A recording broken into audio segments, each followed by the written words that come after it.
kahit maliit na hulog, basta tuloy-tuloy, malaking ginhawa yan long term. And always remember, financial peace doesn't come from sudden big money.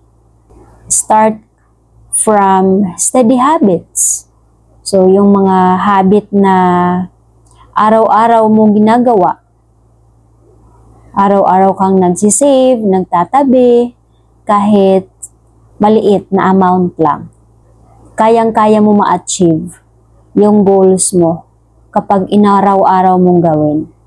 Kasi kapag inaaraw-araw gawin, daily habits, ay parang naging normal na sa'yo, natural na sa'yo, na kahit hindi mo naisipin, ay ginagawa mo na.